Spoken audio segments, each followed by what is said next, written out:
dun dun dun dun. Dun dun.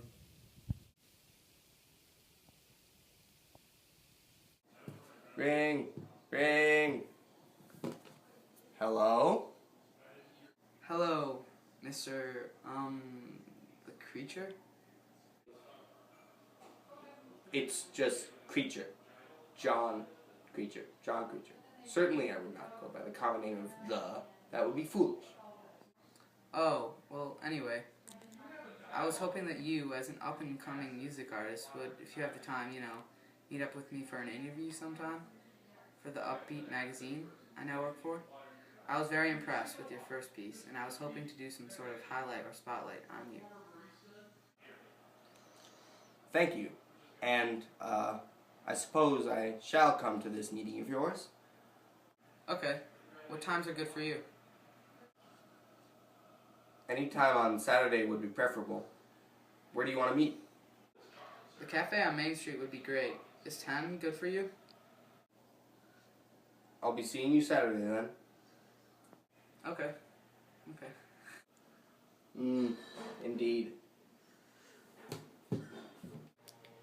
10 o'clock on Saturday. An egg sandwich, a banana, and a cup of coffee, thanks. Nothing for you, please. If you don't mind, I'll remove my mask. I'm not a very handsome thing, but I trust that you won't try to kill me. I try to cover myself as much as possible in public. However, people today are far more accepting of my appearance than they were when I was first born. Of course, I don't mind. Yes, people are very accepting today. So when exactly were you born? What is that? Well, my countenance can be startling. I apologize. However, I have told you that I'm not a particularly pretty thing. Right. I'm sorry. Alright, that's fine. So here we are. Why don't we start off on how you first found music? Well, the winter of 1824.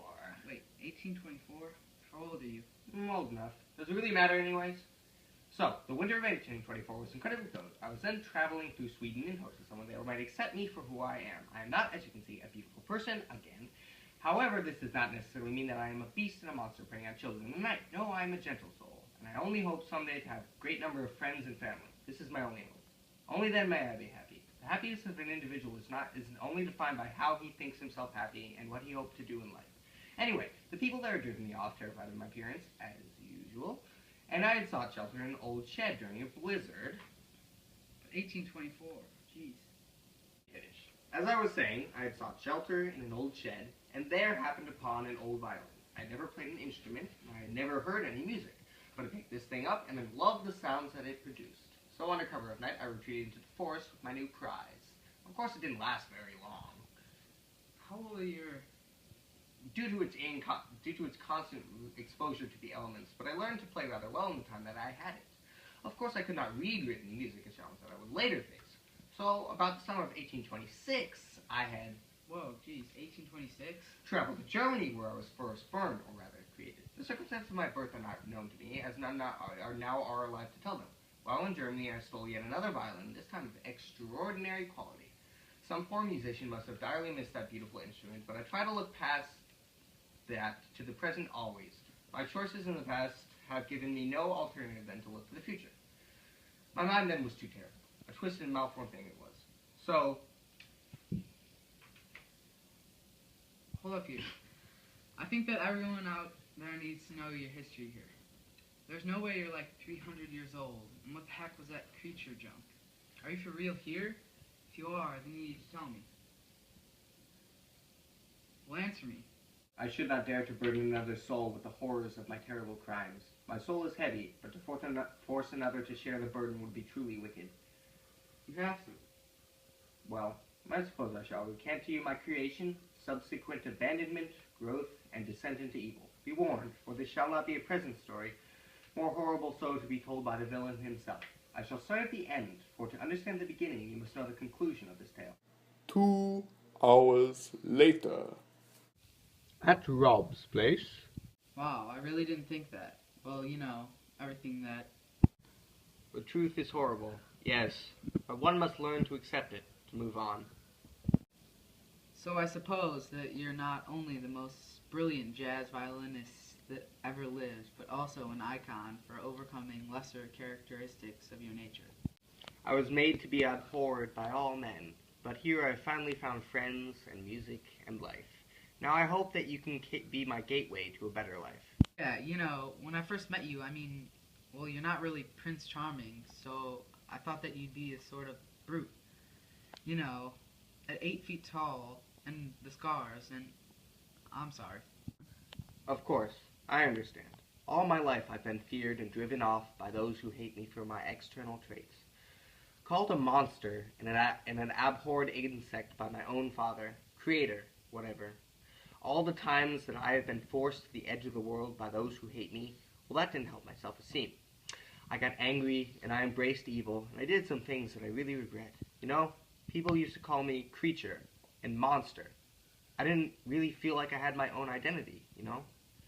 Although I was ugly, the race of men can be cruel and unforgiving.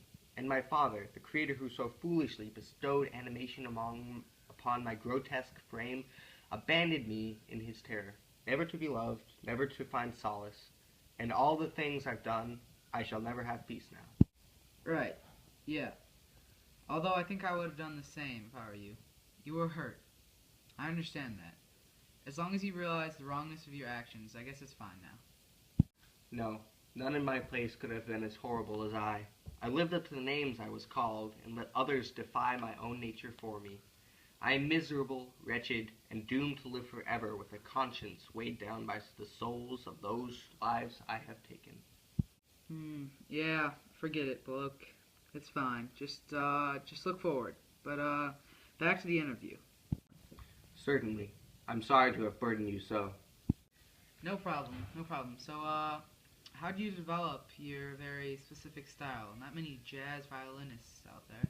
Well, I suppose I fell in love with jazz when I arrived in New Orleans, 1923. I stowed away on a boat, of course. Interesting.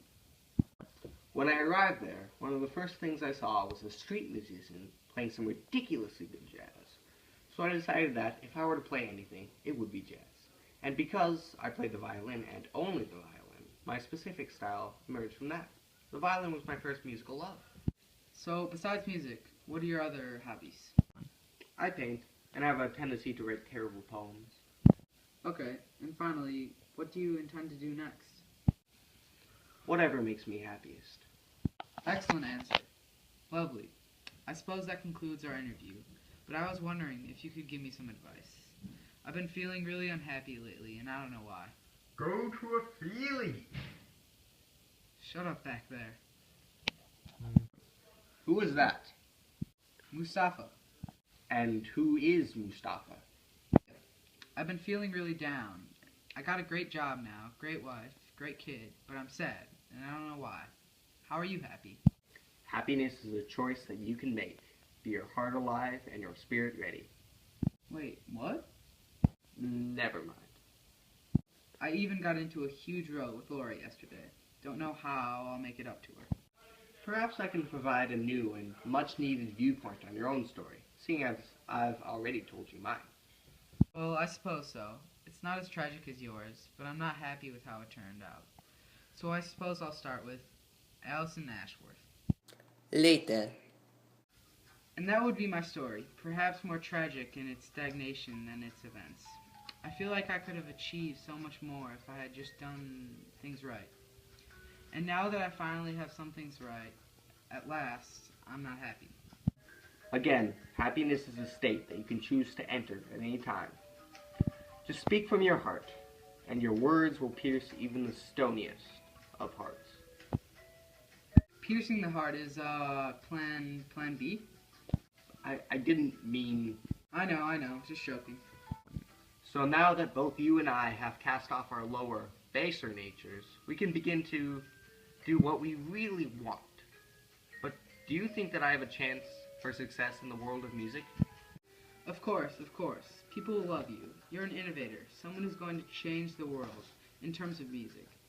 But if you really want to be successful, then you're going to have to do what you want, and not what the world wants. Many young artists today are so worried about how they will appear. or how their albums will be received, that they deny their own beautiful natures and decline the stupid rut of mainstream pop culture. Many people like unknown artists or artists that have just emerged onto the music scene because they are unaffected by our corrupted culture. I have no prejudice against those who are popular, so long as they stay true to themselves. Just do that, and you'll be fine. All good-hearted people will accept you for who you are. Just never try and defy yourself. I've tried this already, with tragic consequences. Right. Sorry. There is nothing for which to be sorry, and thank you. Not many people in this world are able to understand how to be both happy in terms of oneself and in terms of one's culture. Thank you. I shall certainly stay true to myself, as you have advised, and will seek out happiness wherever it may be. No, thank you. Your story has moved me to strive with all my might to better myself. I should be happy to help anyone, especially a friend such as you. Later. Well, it was lovely meeting you. Surely we'll meet up again. Call me sometime after work. I get out at 5 o'clock, and any time after that, I would love to hang out with you. Thank you. It's been lovely. And I think I have indeed found a kindred spirit in you, Rob. Good luck, and take the mask off. The world's ready for you.